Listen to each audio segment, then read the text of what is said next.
Hey guys, how's it going? And welcome back. So today we're going to take a look at the Diana Chaser in the 177 cal version. And I've been a little leery on these guns because the cocking handle's on the wrong side for a left-handed person. However, it's kind of one of those things where you keep looking, you keep getting interested, and you're like, you know? So I was able to actually get on loan this for a few days to try it out and see what I thought of it. Now this is the pistol and rifle combo version, so we are going to change barrels and we'll put a fresh bottle of gas in for the barrel, for the rifle barrel after we get that all hooked in. Now this does come with a butt stock that goes onto the gun. Now I do have a fresh bottle of gas already in this, ready to rock. But to put the stock on, it's just a matter of unscrewing this thing here and slide this out, and the stock only goes on one way. Now in this gun too, you can store an extra bottle of CO2 gas right in there like that. That's awesome. Okay, so you can just, if you're, all you need is 2 bottles, one in the gun and one in the handle, away you go. Now I'm going to put this on ahead of time because we are actually going to put the rifle barrel on this thing for the rifle version setup and see how she goes. Now because we live in Canada, we're not allowed to have the suppressor moderator. Okay, so they give us this little cap that unscrews. But you could actually have yourself made a muzzle brake with the right thread pitch and put a muzzle brake on this thing, and that's perfectly legal. In fact, if I end up buying this and the 22 cal version, as soon as I get a lathe, that's going to be the first thing I start producing are going to be muzzle brakes for the Canadian market. Now this thing also has a little unscrew jobby here, which goes through here, so you can crank down extra pressure if you needed to. I'm going to tell you right now, you don't need to. You can do this by finger and finger tighten it. You will not get any gas leak. You also have a gas bleed hole here, so if you are going to empty the gas out, you only have to unscrew it a couple of clicks until it relieves enough pressure, and the gas will get exhausted from there. Now, when you cock this thing, this is magnetic, okay? And you can put the multi-shot clip in this gun as well. And you can also safety decock. Kind of like a 2240 in a lot of ways, except it's not a 2240. Now, the rifle barrel is here. Now, it does not have a cap on it. You have to transfer the cap to this barrel. It is a looks thing, but it also protects the crown. And this is a metal tip, by the way, that unscrews. And of course, we do have the barrel band with the rear sight affixed to it as well. I don't see a need why we would need 2 rear sights, but okay, whatever. It is dovetail breech too, so you can actually remove this rear sight, put a scope or a red dot or laser on here, whatever you wanted to do. Now, we're going to be testing with Crosman 7.4 grain wad cutter pellets as far as going over the Crony goes. And so we will draw your attention over to the Crony now. And I will zoom in on it. And you guys know if I like this gun, I'm going to buy it. I have to. You know, it's one of those things. Now, I will say this. It has an interesting trigger. It is all metal. The safety is built into the trigger. That is actually kind of neat. Some people like it, some people hate it. I guess it's a love-hate relationship. Anyways, let's put a few rounds through the Crony and see what she actually does. 393. Now this is just the pistol barrel. That is a very light trigger too, by the way, guys. So if you want to set this thing up for precision shooting, you gotta have a light trigger. And it looks like there's, I don't know if that's an adjuster. Oh yeah, it might be an adjuster. I'll have to read the manual. But factory setup, 397.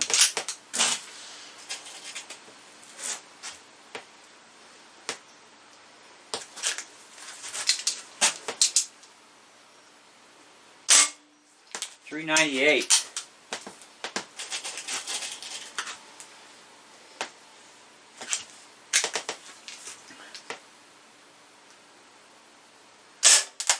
$393. So we're definitely in the 390s with this gun. with a stock barrel. Again, this is the 177 version. They do have a 22 cal version of this gun too. They even have it in camo. 392. We're doing really good. Shots are pretty consistent in those 390s. Same. Ooh, dual. Now, of course, we can run ultralight pellets and definitely get some good horsepower, but you know what happens there is you lose energy and all that other jazz. 390. I think I would want the multi-shot mag for this thing, just so you can just load the mag and just go boom, boom, you know. But even loading single peloton, we're finally under 390. Even loading single peloton, it's actually really nice. Of course, there's no scope in our way either to fiddle-faddle with. So, I'll probably get a scope with high riser mounts just so you wouldn't have to fiddle so much. 393. So this gun is very consistent in the 390s as a pistol setup. This is really cool. Now, I love Diana products. I had a Diana gun before. I've worked on some Diana guns in the past over the years for customers, and Diana is just a really nice product line. 391. So we're still in the 390s. We have that one 389 in there. I'm really loving this trigger, 392. Now I'm only going to fire maybe 2 more shots through this thing. Then I'm going to pull the bottle, we'll swap on the rifle barrel and see what kind of speed we get with it. 393 again. Wow.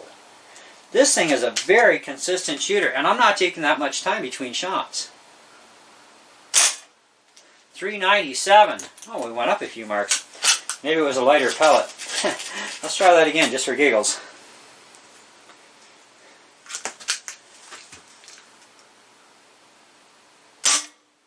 393.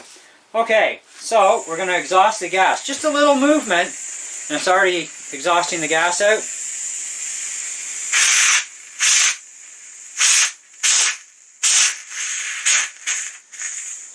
Quite a bit of gas still left in there.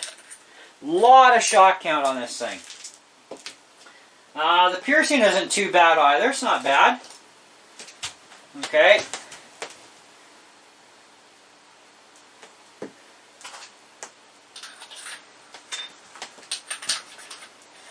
Now, I have not actually played with this gun before, ever. So I am going to switch this thing off camera. I don't want it to be a huge video. We'll get the rifle barrel on there, and then we'll come back and I'll show you the rifle barrel is actually installed.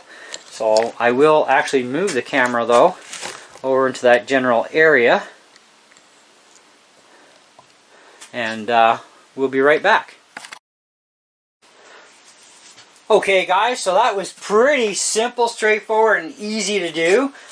So we now have the rifle barrel on here. Now I didn't bother to put the barrel band on.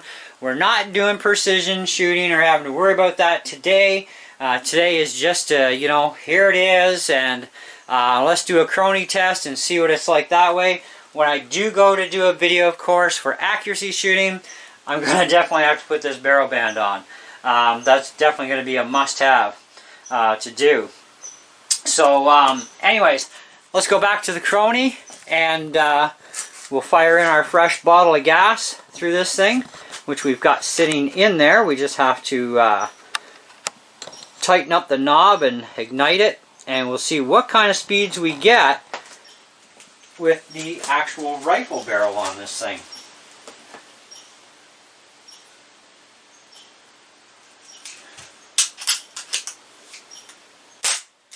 First shot, first pierce. Now this is probably a hammer piercing system from what I can see. I don't really know 100%. I've got to go through the manual yet. But let's see what this thing does with a rifle barrel. 452. Wow, I was expecting a little higher. Well, of course, that was the first official shot. Error.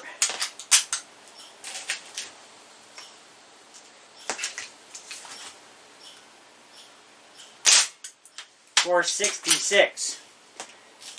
That's about what it's supposed to be for the rifled barrel. .469.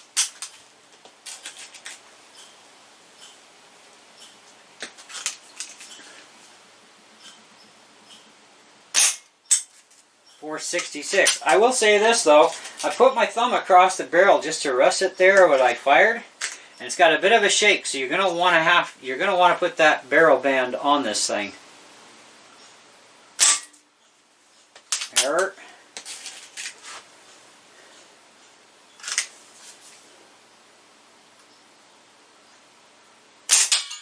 .461.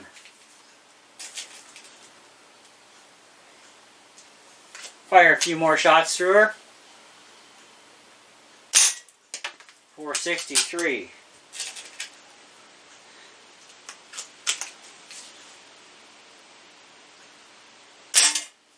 .469.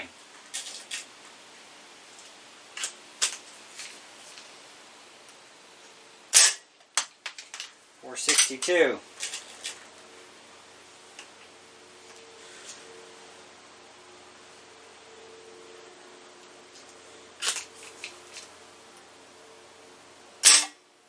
You know, having the cocking handle actually on the left-hand side really isn't that bad as I thought it would be.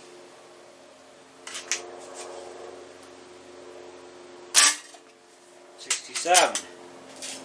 Narrowed out. I love the trigger.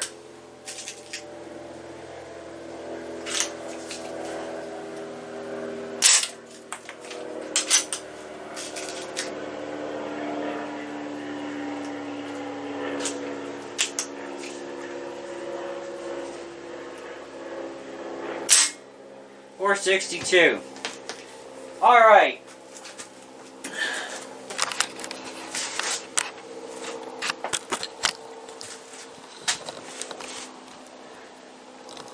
Well, guys, honestly, I kind of like it. I'm going to have to buy this thing. That's actually pretty nice. So while we're sitting here, I'll show you about changing the barrel.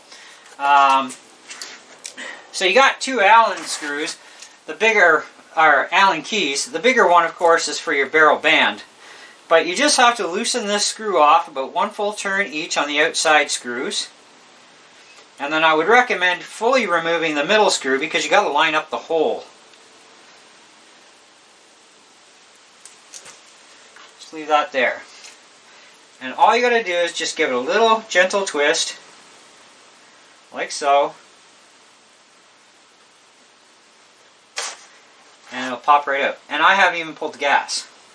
So you don't have to worry about pulling your gas. I only pulled the gas because I wanted fresh bottle for each one.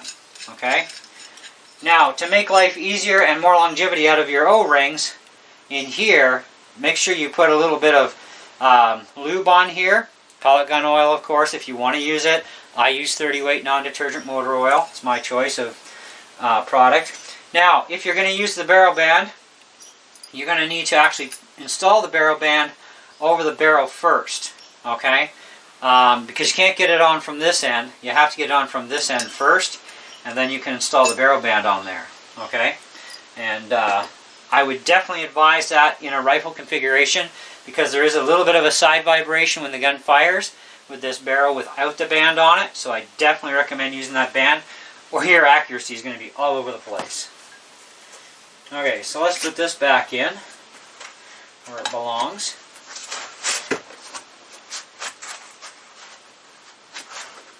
And the barrel band actually stores right here. There's also two cubbies as well, for if you have the multi-shot clips, you can put them in there. Now, installing the barrel back on. Now, this was taken right off. It had a little bit of lube on there from the factory. So I'm just going to put just a tiny bit back on. You don't need much in this area. Okay? Now, you only have an impression indent here. So what you want to do, of course, is make sure that you line that indent up. You're going to eyeball it. You're going to give a little twist this way, and right there is actually centered. It's kind of like a window. If you take the screw out, at least you'll know exactly where center is precisely. And you just have to snug it up just a little bit. And then put that on just a little bit tight. You don't want to over tighten these grub screws. I mean, they're going to take a bit of torque, obviously, because it is thicker. But you don't want to do that because you don't want to mess up the threads by over torquing, and you really don't need to. There's like 3 screws total holding this barrel in place, so just keep that in mind, not to over torque. And then we just screw this metal cap back onto here, and we're back into a pistol again. Unscrew this. Now, this is not a review yet. We still have to do an accuracy test, okay? So just keep that in mind. This is not a review. However, I am definitely very impressed with the gun so far. Pistol mode, rifle mode, pretty impressed with it. It holds 390s with the pistol mode. It's holding 460s really well in the rifle configuration. And that's actually pretty respectable for 177 cal for a non-PAL or under 500 feet per second air gun. Now I'm just going to fire a shot through here, just because now there's been a bunch of shots through the gun. 396. Now again, these are wad cutters. They're 7.4 grain. 397. Very respectable. It does a really nice job. So, again, just a little bit of a turn. You'll hear it start pissing out. What I like to do is kind of like go a little bit further. I see that it's now, I can see the gas. Just do this. It's the safest way to get the gas out to exhaust what's left. Because I'm actually done shooting this for the day. It is too lousy outside today to do an accuracy video. So hopefully, if everything works out tomorrow according to the weather plan, we'll be able to do an accuracy test with this gun tomorrow. But you know, I don't mind the safety being where it is. It doesn't bother me any.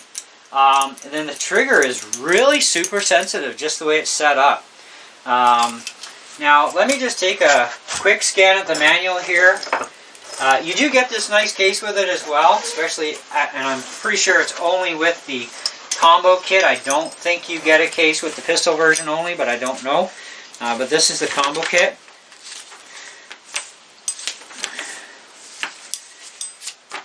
Now, the specs on this gun, by the way, where is it? Now, if this was the over 500 feet per second version, in 177 as a rifle it would be 560, as a pistol 525, and that's 1.7. In 22 caliber version it would be 500 feet per second, 22 cal, or it would be 460 as a rifle. So in the 22 cal version, 500 is our actual max in Canada before it becomes PAL rated, and the likelihood of it actually hitting a full 500, in my opinion, is like pretty much zero.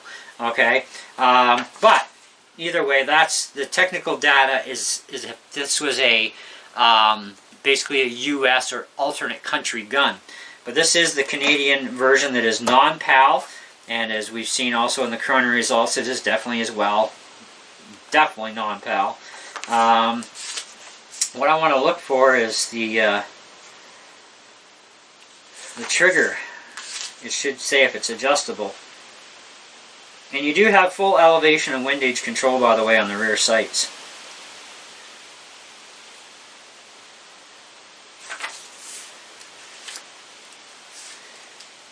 Yep, it is an adjustable trigger. When the gun is cocked, the sear engages with the sear lever. By turning the screw, you can adjust sear engagement and thus trigger creep. In order to reduce sear engagement, turn the screw clockwise. In order to increase sear engagement, turn counterclockwise. So yeah, you can put a real hairy trigger on this thing.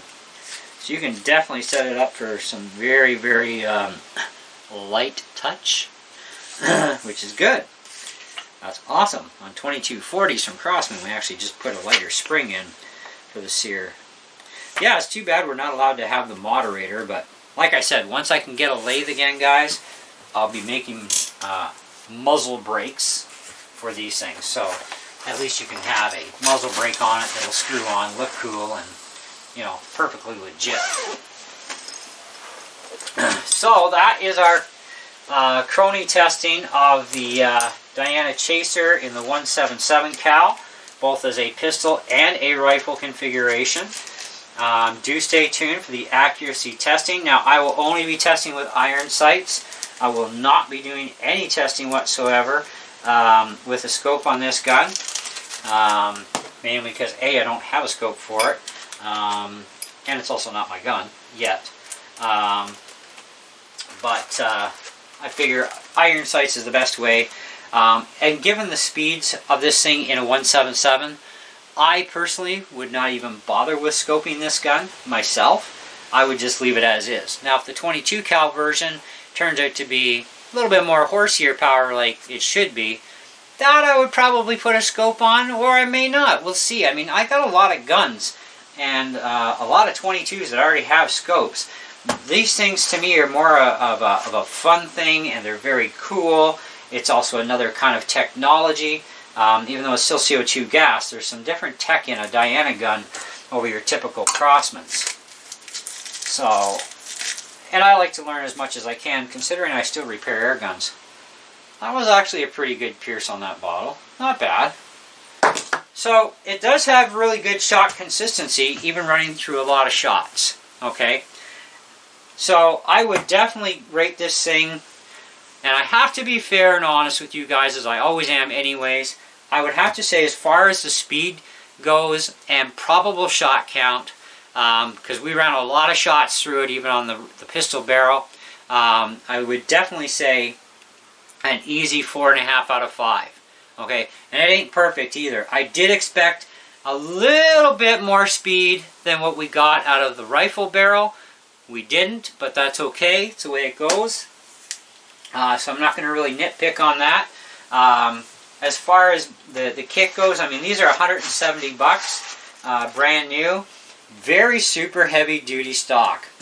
A lot heavier duty than it looks like on videos, I'll tell you that. I mean, that's built really nice. Easy to change out too. I like the extra storage in the CO2 area. I will have a full review on this gun too in the next few days.